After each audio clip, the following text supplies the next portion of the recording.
আসসালামু আলাইকুম। যে কারণে দলের বিরুদ্ধে বিদ্রোহ ঘোষণা করলেন মনিরুল হক সাক্ষ্য, এম এ হান্নান, রুমিন ফারহানা সহ বিএনপির অসংখ্য বঞ্চিত প্রার্থী।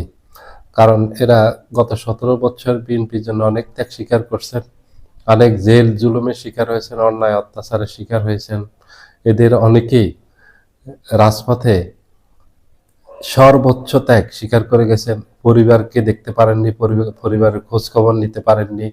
বাবা মা অসুস্থ হয়েছে, তাদেরকে দেখতে যেতে পারেননি, বাবা মার খোঁজ খবর পর্যন্ত নিতে পারেননি।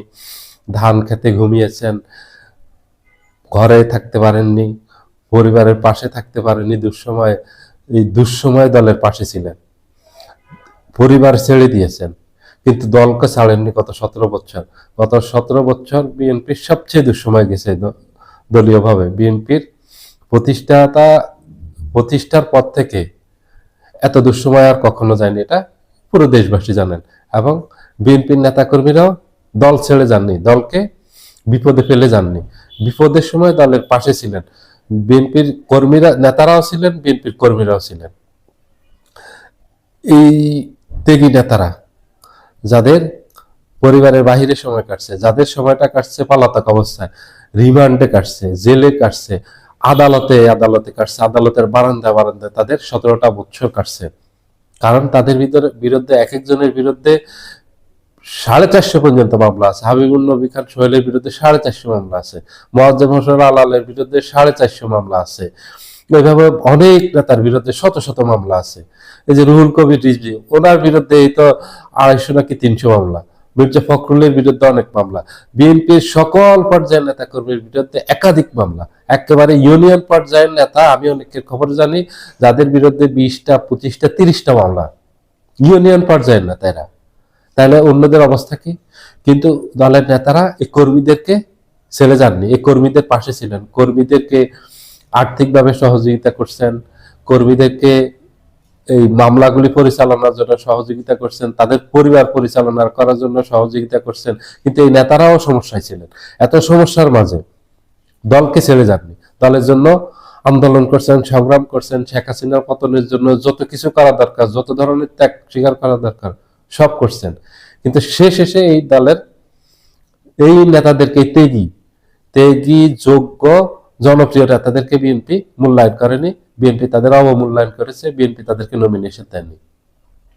যার কারণে 70 থেকে 80টা আসনে বিএনপির এই জনপ্রিয় প্রার্থীরা, এরা দলের বিরুদ্ধে বিদ্রোহ ঘোষণা করছে যে দল আমাদেরকে নমিনেশন না দিলে আমরা নির্বাচন করব।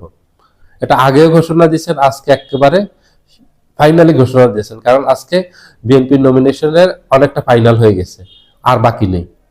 আর বাকি সামান্য কয়টা আসন আছে, সেগুলি থেকে অন্যদেরকে নমিনেশন দিবে, তারা পাবে না, এটা তারা নিশ্চিত হয়ে গেছে। আর মনোনয়ন, এই যে প্রত্যাহারের তারিখও তো সামনে চলে আসছে, তো ওদেরকে আর নমিনেশন কবে দিবে ওরা নিশ্চিত হয়ে গেছে যে নমিনেশন দিবে না। তারা এবার ফাইনালি এবার নির্বাচনী মাঠে নেমে গেছে। যে দল আগে ঘোষণা দিছে যে যারা দলের সিদ্ধান্তের বাহিরে গিয়ে নির্বাচন করবে তাদের বিরুদ্ধে দল কঠোর ব্যবস্থা নিবে, কঠোর হুঁশিয়ারি দিছে, কঠিন হুঁশিয়ারি দিয়েছে। এগুলি রাজনীতিতে দেয়, এটা তারা জানে, এগুলি তারা আমলেও নেয় না। তাদের একদম প্রকাশ্য ঘোষণা, দল যদি তাদেরকে বহিষ্কার করবে তাতে কোনো সমস্যা নাই, তারা নির্বাচন করবে। কারণ অনেক জায়গায় নেতাদের উপর চাপ আছে কর্মীদের, যে আপনি নির্বাচন করেন, আমরা আপনাকে ভোট দিব, টাকা লাগে, টাকা লাগে, সময় লাগে, ভোট লাগে, যত কিছু লাগে আমরা সবকিছু করবো আপনার জন্য। আর ওইসব আসনে ওই যারা বঞ্চিত হয়েছেন, মনোনয়ন বঞ্চিত হয়েছেন, তারা খুব জনপ্রিয়। এই জন্য ওখানে কর্মী সমর্থক যারা আছেন তারা চাপ দিচ্ছেন নির্বাচন করার জন্য। তারা কর্মী সমর্থকদের চাপে নির্বাচন করতেছেন, এবং অনেকে এই ক্ষোভেও করতেছেন যে বঞ্চিত হয়েছে, আমরা সারা জীবন রাজনীতি করলাম, এই সময় আসি আমাদেরকে মূল্যায়ন করবে এই আশায়, যে দলে যখন সুসময় আসবে তখন আমাদের মূল্যায়ন করবে। দুঃসময় যেহেতু দলকে ছেড়ে যায়নি, যত ঝড় ঝাপটা আসছে দলকে বিপদে রেখে যায়নি, দলের পাশেই ছিলাম। মরলে দল নিয়ে মরবো, বাঁচলে দল নিয়ে বাঁচবো, এইভাবে বিএনপি নেতা কর্মীরা ছিল গত 17 বছর। নাহলে বিএনপির অস্তিত্ব থাকতো না। এই ত্যাগী নেতারাই বাদ পড়ছে, যারা এত ত্যাগ স্বীকার করছেন। কিন্তু যাদেরকে নমিনেশন দিয়েছে তারা দলের পাশে ছিলেন না। 70 থেকে 80টা আসনে ত্যাগীরা মনোনয়ন পাননি। এখানে এদের অভিযোগ হলো দল অর্থের বিনিময়ে তাদেরকে নমিনেশন দিয়েছে বা মনোনয়ন বাণিজ্য হয়েছে, আমাদেরকে এই জন্য মূল্যায়ন করা হয়নি, আমাদের এই ত্যাগকে মূল্যায়ন করা হয়নি, আমাদের জনপ্রিয়তাকে, আমাদের যোগ্যতাকে মূল্যায়ন করা হয়নি। যদি আমাদের ত্যাগ, যোগ্যতা, জনপ্রিয়তাকে মূল্যায়ন করা হতো তাহলে আমরা দলের সিদ্ধান্ত মেনে নিতাম।